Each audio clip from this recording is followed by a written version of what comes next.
এই সিলেটকে একটি সুন্দর নগরী হিসাবে গড়তে চাই এবং এই জন্য প্রয়োজন হলো আপনাদের সহযোগিতা।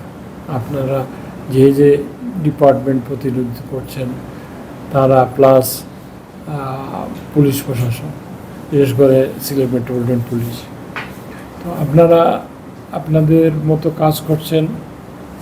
আমরা সিলেট সিটি কর্পোরেশন আপনাদের সাথে আছি এবং আগামী দিনগুলোতে যাতে মানুষ একটা পরিবর্তনের আশা নিয়ে এইবার আমাদের রাজনৈতিক দল বাংলাদেশ জাতীয়তাবাদী দলকে ভোট দিয়েছে। এখন মানুষ দেখতে চায় আমাদের কাছ থেকে, যার জন্য আমরা যারা দায়িত্বশীল অবস্থানে আছি আমরা তো আমাদের শেষ সর্বোচ্চটুকু দিয়ে আমরা এই কাজগুলো করার চেষ্টা করব। এই ক্ষেত্রে আপনাদের সকলের সহযোগিতা প্রয়োজন। আশা রাখি আপনারা আমাদের এই সহযোগিতা করবেন।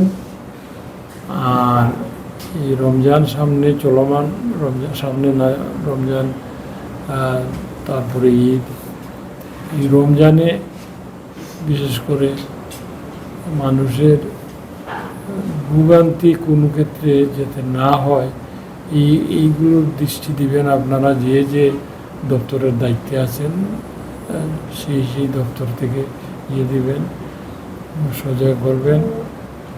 এই ভোক্তা অধিকার যে কর্মকর্তা যিনি বলেছেন ওনার অনেকগুলো পয়েন্ট যেগুলো সিটি কর্পোরেশনে বাস্তবায়ন করার কথা, এগুলো আমরা অচিরেই করে দিব।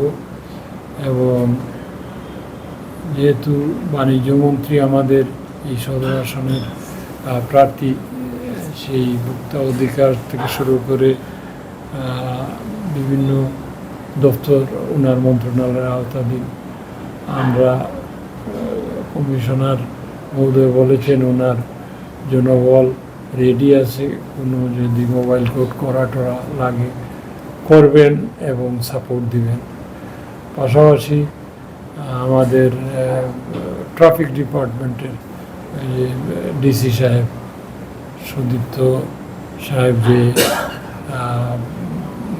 কাজকর্মের কথা বললেন, কিছু কিছু জায়গায় সিলেটের সিটি কর্পোরেশন পজিটিভ মেন্টালিটি নিয়ে হয়তোবা অতীতে কাজ করে নাই, আমরা এগুলো চিহ্নিত করে করব।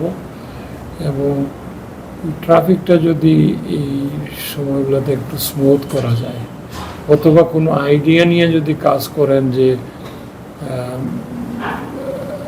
রোড কোনোটা ওয়ান ওয়ে করা বা কোনো রাস্তা ইউটার্ন নিষেধ করা, এগুলো আপনারা